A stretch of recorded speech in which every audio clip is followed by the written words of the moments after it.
আলহামদুলিল্লাহ নাহমাদুহু ওয়া নাস্তাঈনুহু ওয়া নাস্তাগফিরুহ ওয়া নাউযু বিল্লাহি মিন শুরুরি আনফুসিনা ওয়া মিন সাইয়্যাতি আ'মালিনা মান ইয়াহদিল্লাহু ফালা মুদিল্লা লাহু ওয়া মান ইউদ্লিল ফালা হাদিয়া লাহু ওয়া নাশহাদু আন লা ইলাহা ইল্লাল্লাহু ওয়াহদাহু লা শারীকা লাহু ওয়া নাশহাদু আন্না সাইয়্যিদানা ওয়া নাবিয়্যানা ওয়া হাবিবানা মুহাম্মাদান আবদুহু ওয়া রাসূলুহু আম্মা বা'দ ফাআউযু বিল্লাহি মিনাশ শাইতানির রাজীম বিসমিল্লাহির রহমানির রহিম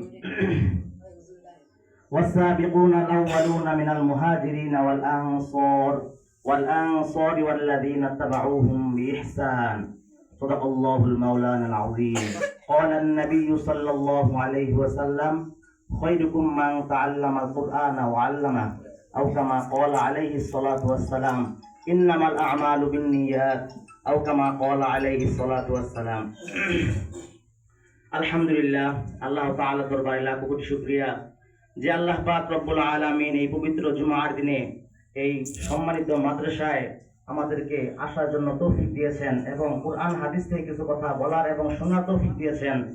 এজন্য আমরা সকলে শুকরিয়া আদায় করি আলহামদুলিল্লাহ। আল্লাহ পাক রব্বুল আলামিন মানুষকে সৃষ্টি করেছেন আল্লাহ তাআলার ইবাদত করার জন্য।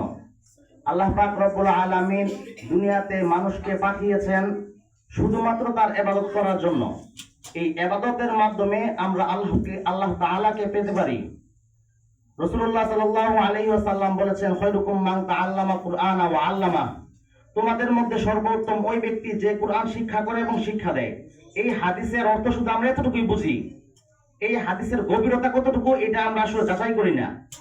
দুনিয়ার মধ্যে যত মানুষ আল্লাহ পাক রব্বুল আলামিন দুনিয়ার মধ্যে পাঠিয়েছেন এবং পাঠাবেন, তাদের মধ্যে সর্বোত্তম ওদেরকে বলা হয় যারা কুরআনকে নিয়ে থাকে, অর্থাৎ যারা কুরআন শিক্ষা করে এবং শিক্ষা দেয়।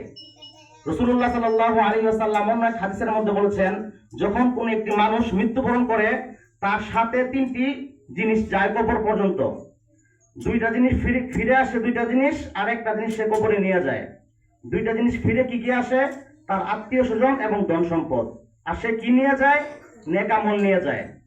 আরেক হাদিসের মধ্যে রাসূলুল্লাহ সাল্লাল্লাহু আলাইহি ওয়াসাল্লাম বলেছেন, মৃত্যুর পর মানুষ তিনটি সওয়াব পাইতে থাকে। তার মধ্যে এক নাম্বার হচ্ছে নেক সন্তান। নেক সন্তান বলতে আমরা কাদেরকে বুঝি? নেক সন্তান হচ্ছে যাদেরকে আমরা দুনিয়াতে বড় করলাম, বড় করার পর ওই সন্তান আমার যে কিনা আল্লাহ তাআলার রাস্তায় চলাফেরা করে, আল্লাহ তাআলার হুকুম আহকাম মেনে চলে, নবীর সুন্নতের উপর জীবন চালায়, তাদেরকে নেক সন্তান বলা হয়। এই নেক সন্তান যদি আমরা আমাদের সন্তানদেরকে নেক সন্তান হিসাবে গড়তে চাই, আমরা যদি আমাদের সন্তানদেরকে দুনিয়ার মধ্যে সর্বোত্তম মানুষ হিসাবে, যেখানে রাসূলুল্লাহ সাল্লাল্লাহু আলাইহি ওয়াসাল্লাম বলেছেন যে দুনিয়ার মধ্যে সর্বোত্তম ওই ব্যক্তি যে কুরআন শিক্ষা করে এবং শিক্ষা দেয়, এই সর্বোত্তম সন্তান, সর্বোত্তম মানুষ হিসেবে যদি আমি আমার সন্তানকে গড়তে চাই, তাহলে মাদ্রাসার বিকল্প কোনো রাস্তা নাই। কেন রাস্তা নাই? কুরআন হাদিস অন্যান্য শিক্ষা প্রতিষ্ঠানে শেখানো হলেও মাদ্রাসায় সহি শুদ্ধভাবে শেখানো হয়। স্কুলে আমরা যতটুকু শিক্ষা করতে পারি এটাকে সহি শুদ্ধ বলা হয় না। কারণ আমরা জানি নামাজ ভঙ্গের কারণের মধ্যে এক নম্বর কারণ হচ্ছে নামাজের মধ্যে অশুদ্ধ পড়া। নামাজের মধ্যে অশুদ্ধ পড়া বলতে কি বুঝি? যে এরকম ভুল যেই ভুলের কারণে অর্থ পাল্টা যায়। এখন আমরা যারা স্কুলে লেখাপড়া করি, শতকরা 90% মানুষেরই এই ভুলটা রয়েছে যে নামাজের মধ্যে আমরা অশুদ্ধ পড়ি। এখন আমি যদি আমার সন্তানকে সহি শুদ্ধভাবে কুরআন শিক্ষা দিতে চাই, আমি যদি আমার সন্তানকে সহি শুদ্ধভাবে কুরআন শিক্ষার পাশাপাশি সর্বোত্তম মানুষ হিসেবে গড়তে চাই, তাহলে আমার সন্তানকে আমার মাদ্রাসায় পাঠাতে হবে। এখন কথা হচ্ছে, আমরা এখানে যারা আছি অভিভাবক বা আপনার ওই যারা শিক্ষক মন্ডলী আছি, শিক্ষিকা যারা আছি, আমাদের নিয়তের মধ্যে কিছু পার্থক্য রয়েছে, আমাদের নিয়তের মধ্যে কিছু গরমিল রয়েছে। যারা আমরা অভিভাবক রয়েছি, আমাদের অনেক সময় দেখা যায়, সবার ক্ষেত্রে না, অনেক সময় দেখা যায় যে আজকে আমি চাকরি করতেছি, আমার ফ্যামিলি সবাই চাকরি করতেছে, আমার সন্তান, আমি যদি চাকরিতে চলে যাই তখন আমার সন্তান বাড়িতে একা একা থাকবে, তার জিম্মাদার কে হবে? একটা প্রশ্ন। এই চিন্তা থেকে আমরা মাদ্রাসায় দিয়ে দেই যে মাদ্রাসায় থাকলে সে 24 ঘন্টা হুজুর আন্ডার থাকবে, সে নিরাপদ থাকবে। আমার নিয়তটা যদি এরকম হয়, তাহলে এর দ্বারা আমি কোনো ফায়দা পাচ্ছি না। যে আমি যে চিন্তা ভাবনা করছি এই ফায়দাটা হচ্ছে আমার, যে আমার সন্তানটা নিরাপদ রয়েছে। আর যদি আমার চিন্তাটা পাল্টাই ফেলি, আমি আমার চিন্তাটা যদি এরকম হয়, যেখানে রাসূলুল্লাহ সাল্লাল্লাহু আলাইহি সাল্লাম বলেছেন সর্বোত্তম ওই ব্যক্তি যে কোরআন শিক্ষা করে এবং শিক্ষা দেয়, আমি আমার সন্তানকে সর্বোত্তম মানুষ হিসেবে, সর্বোত্তম মানুষ হিসেবে আমি আমার সন্তানকে ধরে আমাদের ঘরে উঠাতে চাই। তখন আমার নিয়তটা কি হবে, যে আমার সন্তানকে আমি মাদ্রাসায় পড়াবো শুধুমাত্র আল্লাহ তাআলাকে রাজি খুশি করার জন্য। যখন আমি এই নিয়ত করব, তখন আমার দুটোটাই হাসিল হচ্ছে, দুনিয়া হাসিল হচ্ছে, আখিরাত হাসিল হচ্ছে। শুধুমাত্র নিয়তের মধ্যে আমাদের গরমিল। আমার নিয়তটা যদি আমি ঠিক করতে পারি, তাহলে আমার সব ঠিক হয়ে যাচ্ছে। যে কথা বলতেছিলাম, যে রাসূলুল্লাহ সাল্লাল্লাহু আলাইহি ওয়াসাল্লাম বলেছেন মৃত্যুর পর তিনটা আমল তার কবরের মধ্যে জারি থাকে। যখন সমস্ত আমল বন্ধ হয়ে যায়, তার মধ্যে একটা হচ্ছে নেক সন্তান।